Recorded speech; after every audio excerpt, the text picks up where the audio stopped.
Delhi NCR में प्रदूषण खतरनाक स्तर पर पहुंच गया है। दिल्ली का AQI 500 के पार पहुंच चुका है। नोएडा का AQI 576 के पार है। ऐसे में अलग अलग इलाकों में गंभीर श्रेणी में AQI पहुंच चुका है। दिल्ली एनसीआर में सांस लेना बेहद मुश्किल हो गया है। आंखों में जलन महसूस होने लगी है। लोगों का बाहर निकलना भी दुश्वार हो चुका है। सांस लेने में तकलीफें होने लगी हैं। अलग अलग इलाकों में गंभीर श्रेणी में AQI पहुंच चुका है। आपको बताएं कि नोएडा का AQI 576 के पार पहुंच चुका है।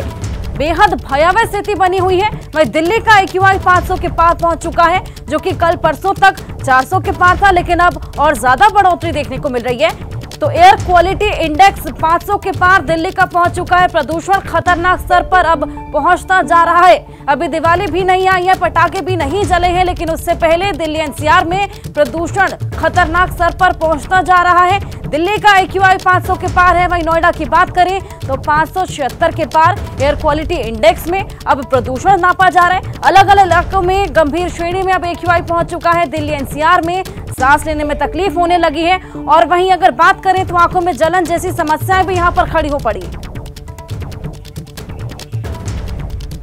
चलिए और जानकारी इस पर लेंगे अक्षरधाम से दीपक रावत और वहीं आनंद विहार से दिव्यांकर हमारे साथ जुड़े हैं। आज के क्या हालात हैं? AQI में हम देख रहे हैं कि 500 के पार पहुंच चुका है। दीपक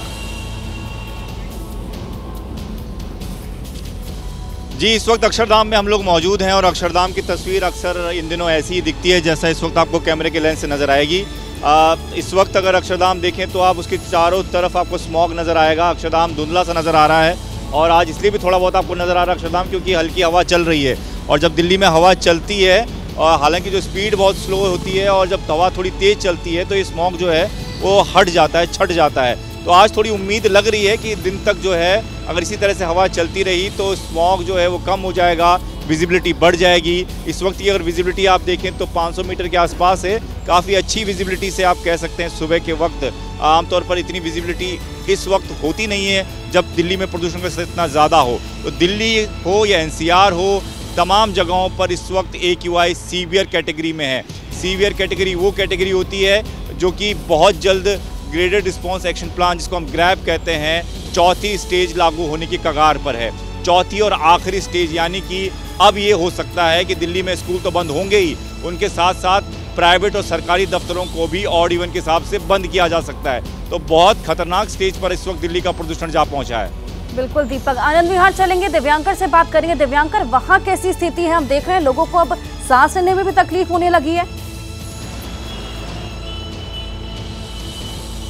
जी बिल्कुल, देखिए दिन ब दिन जो दिल्ली की हवा की गुणवत्ता की क्वालिटी है वो काफ़ी ज़्यादा ख़राब होती जा रही है और लगातार जो ये गंभीर श्रेणी में बना हुआ है। अगर अभी की बात करें तो आनंद विहार का जो AQI है वो CPCB के मुताबिक हम आपको दिखाना चाहेंगे कि ये फ़िलहाल बढ़कर 448 पर ये पहुंचा हुआ है। ये आप तस्वीरें यहाँ पर देख लीजिए मेरे फ़ोन स्क्रीन पर, 448 पर ये है और साफ तौर से दिखा रहा है कि काफ़ी गंभीर श्रेणी में जो हवा है वो यहाँ पर बनी हुई है। लेकिन अगर बात करें इस इलाके की, सामने आप पीछे तस्वीर देख पाएंगे, बीते रोज़ फॉग और स्मॉग दोनों की चादर से ये पूरा इलाका लिपटा हुआ नज़र आ रहा था। लेकिन आज थोड़ा फॉग कम है, स्मॉग काफ़ी ज़्यादा अभी भी बना हुआ है।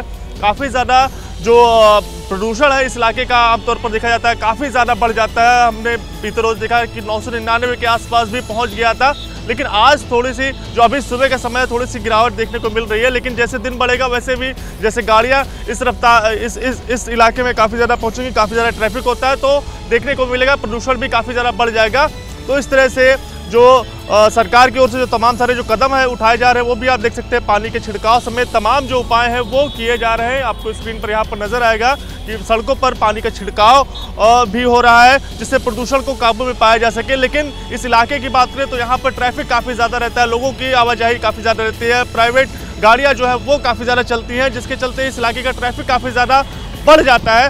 लेकिन सरकार की ओर से लगातार जो कई सारे जो कदम उठाए जा रहे हैं, चाहे वो BS3, BS4 गाड़ियों पर प्रतिबंध लगाना हो या फिर सिर्फ BS6 जो डीजल की बसें हैं सिर्फ उन्हीं को एंट्री देनी हो। लेकिन सरकार की ओर से ये नहीं कहा जा रहा है कि आखिर उनकी जांच कौन करेगा। जो गाड़ियां इस इलाके में प्रवेश कर रही है, बहुत नज़दीक यहाँ से जो दिल्ली यूपी बॉर्डर है वहाँ से आसानी से यूपी बॉर्डर से दिल्ली में गाड़ियाँ प्रवेश कर जाती है। लेकिन उन सब की जो चेकिंग है वो खास तौर से नहीं होती है, जिसके चलते कहीं ना कहीं वो जो गाड़ियां इस इलाके में एंटर करती है वो भी कहीं ना कहीं जो दिल्ली में बढ़ते हुए प्रदूषण को लेकर जिम्मेदार हो सकती है। तो आने वाले दिनों में देखने वाली बात हुई क्या सरकार की ओर से ग्रेव 4 भी लागू किया जाएगा, लेकिन क्योंकि फिलहाल ग्रेव 3 की जो तमाम पाबंदियां हैं वो दिल्ली में लगी हुई हैं। छोटे क्लास के बच्चे उनके स्कूलों उनके बंद किए गए हैं, 2 दिन तक लगातार प्रदूषण बढ़ता जा रहा है। अब आने वाले कई सारे जो 2-3 दिन है वो काफ़ी ज़्यादा अहम हो सकते हैं। अगर हवाएं चली, बरसात हुई तो थोड़ी बहुत जो दिल्ली के लोगों को उनको राहत मिलेगी, लेकिन जैसा एक्सपर्ट अनुमान लगा रहे हैं कि आने वाले दिनों में और भी ज़्यादा गंभीर स्थिति में जो दिल्ली का प्रदूषण है वो पहुंच जाएगा और लोगों को काफ़ी ज़्यादा समस्याएं उनका सामना भी करना पड़ेगा। और अभी तक जिस तरह से देख रहे हैं विजिबिलिटी बेहद कम है और आप जैसे कि बता रहे हैं कि ये बेहद ट्रैफिक वाला एरिया है, यहाँ पे ट्रैफिक जैसे जैसे बढ़ेगा प्रदूषण उतनी ज्यादा बढ़ जाएगी। दीपक के पास चलेंगे। दीपक, ग्रेव 3 का असर वहां पर देखने को मिल रहा है?